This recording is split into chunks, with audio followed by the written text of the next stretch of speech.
Basically ये poem जो childhood है ना, ये मतलब क्या रिफ्लेक्ट करती है कि हमारा बचपन कब चला जाता है हमें पता भी नहीं चलता। मतलब एक ऐसी स्टेज जो लाइफ का बेस्ट पार्ट होता है, बेस्ट पार्ट होता है लाइफ का। मतलब देखो, हम थ्रू आउट लाइफ स्ट्रगल चलती रहती है, लेकिन एक जब तक तुम स्कूलिंग टाइम है ना, वो सबसे बेस्ट टाइम पीरियड होता है हमारी लाइफ का। जब तक हमें क्या होता है, एक क्लास में पास किया, दूसरे में, दूसरे से तीसरे में, तीसरे से चौथे में। तो जो लाइफ की ईजीएस्ट ये जो स्ट्रगल तो यहाँ भी है कि पढ़ना है, पेपर देना है, नंबर लेने हैं, अगली क्लास में जाना है, वो तो है, लेकिन वो ईजीएस्ट स्ट्रगल है, वो सिर्फ अपने आप से है, किसी दूसरे के साथ नहीं है। लेकिन जब आगे लाइफ बढ़ती है, हम लाइफ में इतने बिजी हो जाते हैं जो दूसरों के साथ स्ट्रगल स्टार्ट होती है। ठीक है, तो ये जो हमारा पोएट है ना, इसका बचपन चला, बचपन तो सभी का ही जाता है, सब बड़े हो जाते हैं। बड़े होने के बाद जब वो एडल्ट हो गया है, एट दैट टाइम उसको क्या हो रहा है, रिग्रेट फील हो रहा है, या फिर पछता रहा है कि मेरा बचपन कहाँ चला गया, क्योंकि वो उस चीज़ को क्या कर रहा है यहाँ पे, मतलब उस चीज़ को वो दोबारा रीलीव करना चाहता है। वो अपने बचपन को दोबारा जीना चाहता है कि काश मेरा बचपन वापस आ जाए, वो जो बचपन का टाइम पीरियड था, वो इनोसेंट फेस के पीछे छुप गया, मुझे वही बचपन ही अच्छा था, उससे अच्छा कुछ नहीं। तो जो पोएम है चाइल्डहुड, उसमें कहता है, when did my childhood go, was it the day I cease to be 11। कहते सिर्फ 11 साल का छोटा है वो, तो कहते बड़े एडल्ट की भी बात नहीं कर रहा। I was to just 11 years old, I ceased means stop. When I come to the age of 11 years, उसको लगा मेरा बचपन चला गया, क्योंकि उसके अकॉर्डिंग बचपन क्या है, सिर्फ till the age of 10 years से पहले हम क्या होते हैं, मस्त होते हैं, हमें किसी चीज़ की कोई चिंता नहीं होती। ठीक है, पढ़ाई से लेकर पढ़ लिया, ठीक है, कोई स्ट्रेस वाली बात नहीं होती, टिल द क्लास ऑफ 5। ठीक है, जब हम 11 years के होंगे तो 5th या 6th में होंगे, तो कहते हैं उतना कोई हाई फाई बर्डन हमारे ऊपर नहीं होता। बोर्ड का बर्डन कहाँ शुरू होता है, आके 10th क्लास में, 9th 10th में पढ़ाई के लिए बर्डन शुरू होता है, उससे पहले तो वो भी मस्ती का ही टाइम पीरियड चल रहा होता है। Was it the time I realise that hell and heaven, दो चीज़ें, दो वर्ड उसने यूज किए।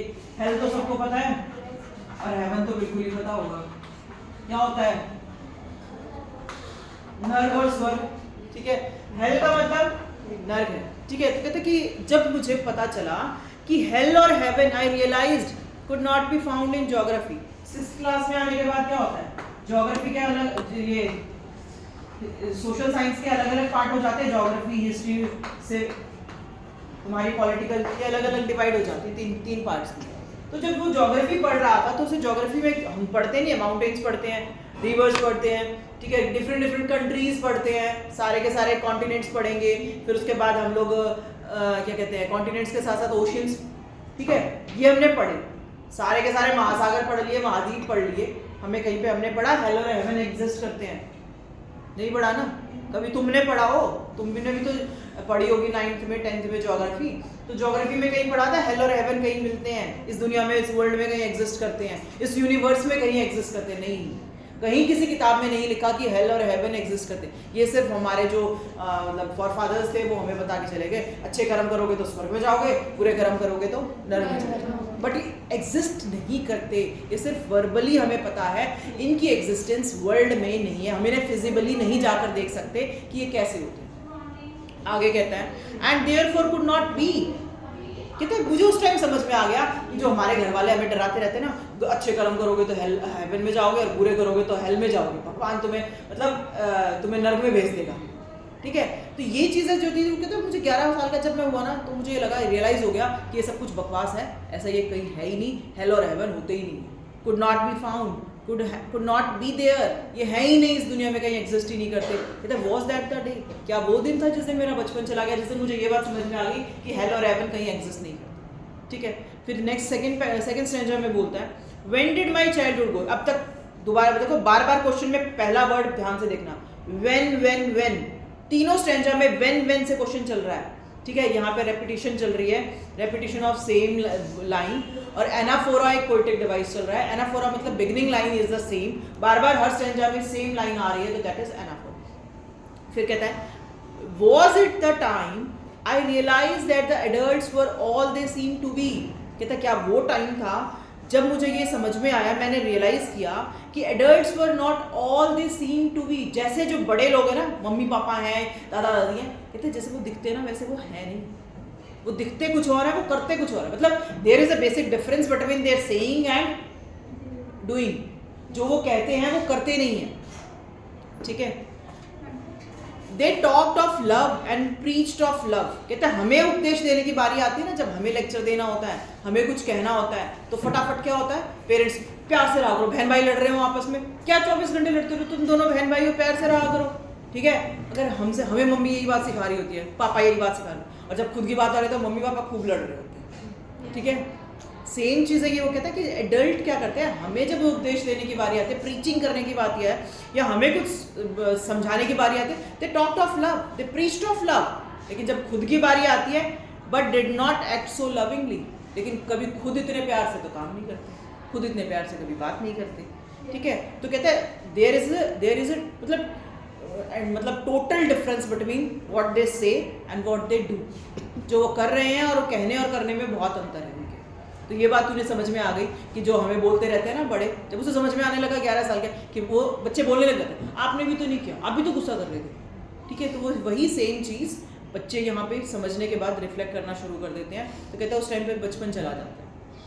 When did my childhood go? Third stanza में कहता है was it when I found my mind was really mine। ये सबसे इंटरेस्टिंग था। इसमें कहता है कि मेरा माइंड जो है मेरा अपना है।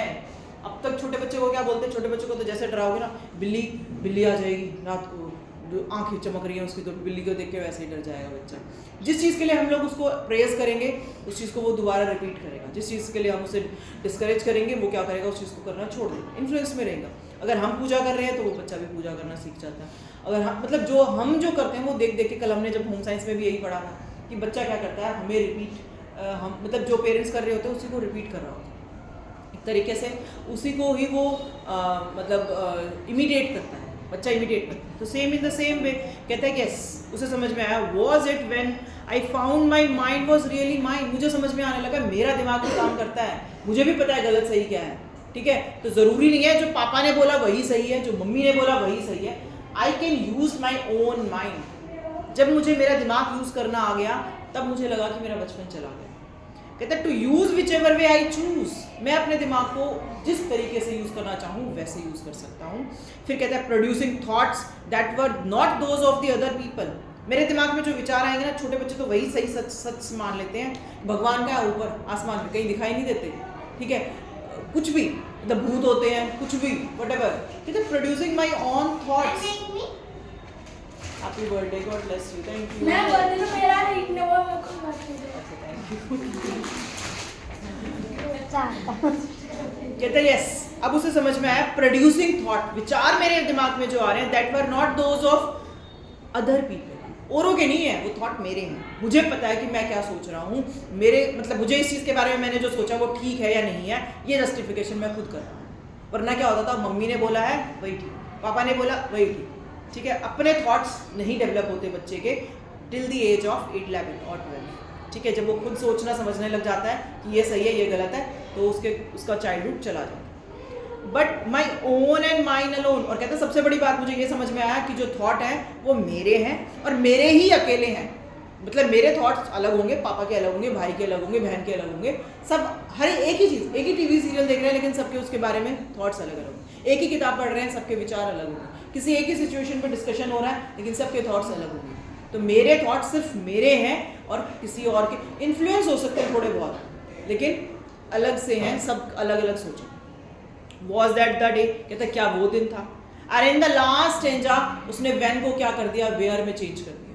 अब तक तो when टाइम के बारे में डिस्कशन कर रहा था कि कब चला गया बचपन, अब कहता है कहाँ चला गया बचपन। Where did my childhood go? कहता कहाँ गया, कहीं दिखाई देता है बचपन चला गया। उन फोटोज़ को देख के याद आ जाता है छोटे बचपन, ये मेरी 6 महीने की फ़ोटो थी, ये मेरे साल भर की फ़ोटो थी, ये मेरे फर्स्ट बर्थडे की फ़ोटो थी, सेकंड बर्थडे की फ़ोटो थी। उन फोटोज़ को देखकर हम लोग शायद रिमाइंड कर पाते हैं कि हम बचपन में ऐसे दिखते थे। It went to some forgotten place। कहते हैं वो बचपन है ना, किसी मतलब जैसे जैसे हम बड़े होते जाते हैं हमारा बचपन की जो चीज़ें होती हैं हमारे माइंड से क्या होती है, डिलीट होती चली जाती है, वो यादें धुंधली हो जाती हैं, ठीक है। जितनी भी हमारी मेमोरीज होती हैं इट बिकम फेडेड, वो धीरे धीरे फेड अवे होती चली जाती हैं, हमें याद नहीं रहती कुछ चीज़ें देख कर याद आ जाती हैं। तो कहता है कि क्या वो उस किसी फॉरगॉटन प्लेस पे बचपन चला गया। That's hidden in the infant phase. जब वो फोटो देखता है अपने बचपन की, जब 1 साल का था, 6 महीने का था, कहते क्या वो बचपन उस इन्फेंट मतलब छोटा बच्चा before the age of 6 month ठीक है, उस इन्फेंट फेज के पीछे वो बचपन चला गया। दैट्स ऑल आई नो, कहता सिर्फ मुझे यही पता है, इससे ज़्यादा मुझे कुछ याद नहीं, कुछ बचपन की यादें याद नहीं, कब मैं बड़ा हुआ, मतलब मैंने कब चलना सीखा, कब खाना खुद से सीखा, कब उठना बैठना, एवरीथिंग, मतलब जो भी बचपन की चीज़ें थी वो याद नहीं रहती। बहुत कम चीज़ें, मतलब आफ्टर मेच्योरेंस 10-11 साल के बाद की बातें हमें याद रह जाती हैं, लेकिन उससे पहले की जो बहुत छोटे थे तब की बातें याद नहीं रहती। कोई चोट वोट लगी होती है तो याद रह जाती, क्योंकि हम उन चीज़ों को बार बार रिमाइंड करते रहते हैं। उस चोट को देख के याद आ जाता है कि हाँ ये तो मुझे तब लगी, ठीक है। लेकिन अदरवाइज क्या होता है, with the passage of the time तुम मेरी स्टेज तक आओगे तो बिल्कुल बचपन भूल चुके हो। अभी तो फिर भी कुछ याद है, तुम्हें याद होगी 5th-6th की, लेकिन जब तुम 30-35 की एज तक आते हो तो ये सारी चीज़ें बिल्कुल भूल जाओ। तो ये भी उस टाइम जब पोएट ने जब पोएम लिखी होगी तो कम से कम यहाँ पे वो अराउंड 30 कुछ एज रही होगी उसकी, एडल्ट हो चुका होगा, तो वो उसको कुछ याद नहीं है।